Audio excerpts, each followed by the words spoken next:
সনাতনী ধর্ম আমার জানতে হয়। সত্য ধর্ম সনাতন ধর্ম, সৎ ধর্ম সনাতন ধর্ম। তাহলে এবারে আমি জানবো যে সৎ ধর্মটা কি। সৎ পথে চলা, সৎ খাওয়া, সৎ আনা, সৎ দেওয়া, সৎভাবে চলা, এটাই হচ্ছে আমাদের ধর্ম। অসৎ খাওয়া যাবে না। যেগুলো আমার গুরুদেবের সেবায় না লাগে সেবা গ্রহণ করা যাবে না। আহারে বিহারে এবং কালে কলাপে চলায় বলায় আমার প্রভু যেটা করেছে সেটাই আমি করবো। তাই শ্রীকৃষ্ণ ভগবান বলেছিলেন, আমি যদি কর্ম না করি জীব কর্ম করবে না। শ্রীমদ্ ভাগবত গীতায় আছে, এখানে দেখুন, শ্রীমদ্ ভাগবত গীতাতে আছে, আমি যদি কর্ম না করি তাহলে জীব কর্ম করেন না। মহান প্রভু বলেছেন কি, নিজে আচরীয় ধর্ম জীবকে শিখায়, নিজে আচরণ না করিলে জীব শিখানো না যায়। মহাপ্রভু যিনি যে আচরণ করে গেছেন সে আচরণ নির্দিষ্ট অনুসারে আমাদের সবার কর্ম করা উচিত। তবে আপনার ওই কোটি কোটি তালায় সুখ সদ্য থাকবে। আচরণ যদি না থাকে, আচার এবং আচরণ যদি না থাকে, তবে ধর্ম আমাদের মানা হলো না। গ্রন্থকে আমি অমান্য করি। ভগবানকে বলছি, হ্যাঁ ভগবান তুমি মানো, বলছে হ্যাঁ মানি। ভগবান মানি, বাবা কেমনি কি করে মানি? যদি আমি কুখাদ্য খাবার খাই, কুরাস্তায় চলাফেরা করি, কুসঙ্গ মেলামেশা করি, তাহলে আমি ভগবানকে মানলাম? আমি অসুর কুলের জন্ম নিলাম, আমি অসুরত্ব হই, আমি অসুর মানলাম। দেহের ভিতরে আমার অসুরত্ব প্রবেশ করলো। তোর অসুরত্ব প্রবেশ করলে আমার এই দেহ সেই অসুরে পরিণত হইয়া আমার মৃত্যুর পরে, পূর্ব মৃত্যুর পরে অসুর কুলে জন্ম নিতে হয়। বৈজ্ঞানিক বলছেন কি, বৈজ্ঞানিক বলছেন এই দেহের মৃত্যুর পর আর কিছু হয় না। বাবা বৈজ্ঞানিক, আপনার পদে আমার নমস্কার। আপনার ভিতরে যদি ভগবান নাই আসতো, প্রবেশ নাই করত, আপনি বৈজ্ঞানিকগিরি করতে পারতেন না। আপনার ভিতরে ভগবান গিয়ে আপনার বিজ্ঞানের উপরে ভিত্তি করে আপনাকে সমস্ত কালকলা দেখাইয়া যে চেতন শক্তিকে দান করছে তাকে বলে চৈতন্য।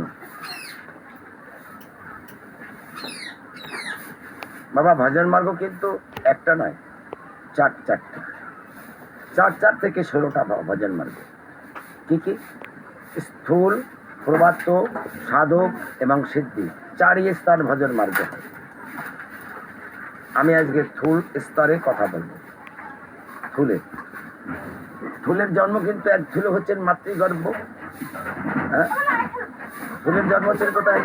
মাতৃগর্ভে। মায়ামায় জম্বতী, মায়ামায় জম্বতী থেকে সংসার ক্ষেত্রে এসে, এই যে সংসারের ভিতরে এসে কথা বলি, সংসার ক্ষেত্রে এসে আমাদের এই সংসার মাঝে যে আমরা চলছি, রাধে রাধে, সংসারের মাঝে যে আমরা চলছি, এর থেকে আমাদের সমস্ত কিছু জানতে হবে, জানার প্রয়োজন। এবং আর এই সনাতন ধর্ম যারা যারা আছে, সনাতনী ধর্ম, তারা সবাই ধর্মটাকে আলোকিত করে তুলবে।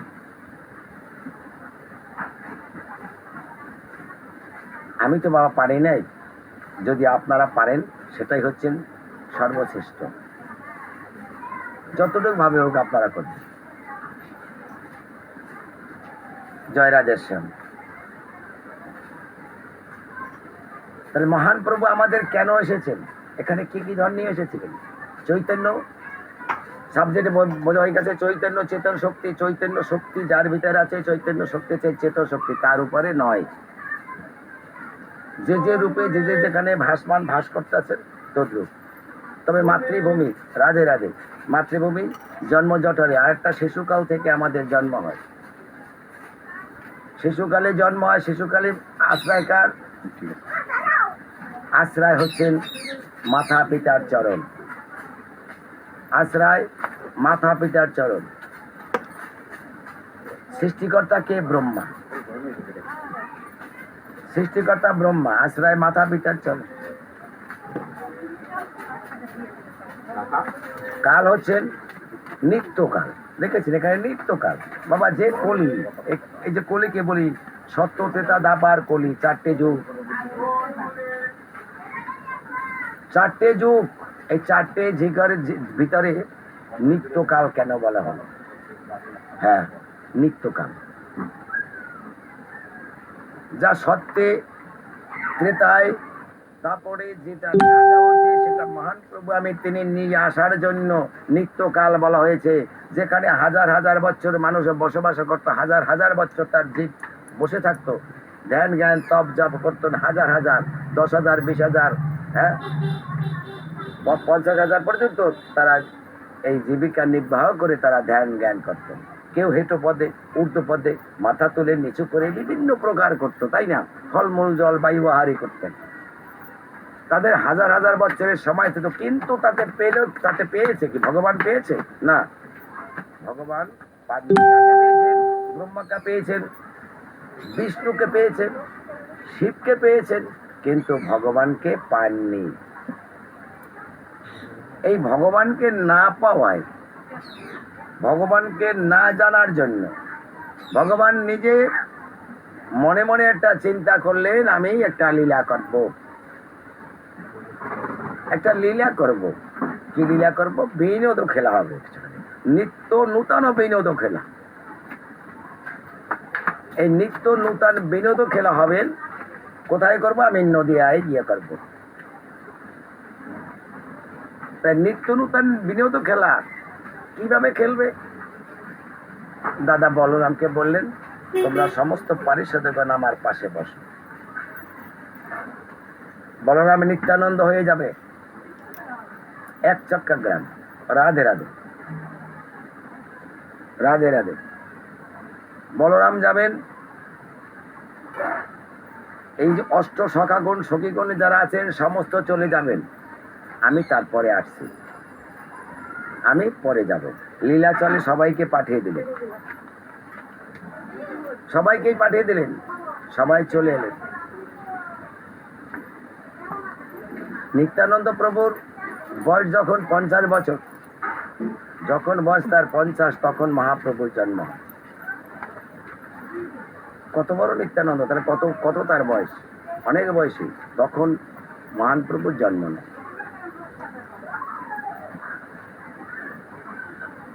আমরা এখানে বসে এখন থুল মার্গে বসে আমি কি করছি? থুলের দেশে বসে মাতা পিতার চরণ আশ্রয় গ্রহণ করছি। মাতা পিতা আমাকে যা যা শিখিয়েছে তাই তাই শিখছি।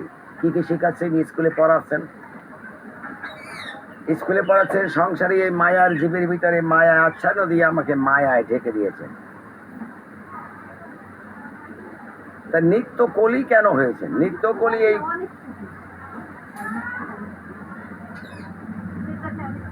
নিত্য অনিত্য কলি হচ্ছেন এই থুল দেশে। নিত্য কলি দিয়েছেন কোথায়? প্রবাদে। নিত্য কলি কেন নিত্য কলি দিয়েছেন? নিত্য কলি দেওয়ার কারণ হচ্ছেন যে নিত্য কলি, এই যে কলি যুগকে, কলি যুগটাকে যে এত সুন্দর করে সাজিয়েছেন, যে সাজনে তাদের এই কলিযুগকে সাজানো, এখানে স্বধর্ম, সঙ্গে সঙ্গে ধর্ম, পায়ে পায়ে ধর্ম, পায়ে পায়ে ধর্ম, অর্থাৎ পাওয়া ধর্ম। ধর্ম পায়ে পায়ে, পাওয়া ধর্ম। ধর্ম, ধর শব্দে মোর, ধর্ম মোর, অন্য কারণ নাই, সঙ্গে সঙ্গে পাওয়া যায় বাবা।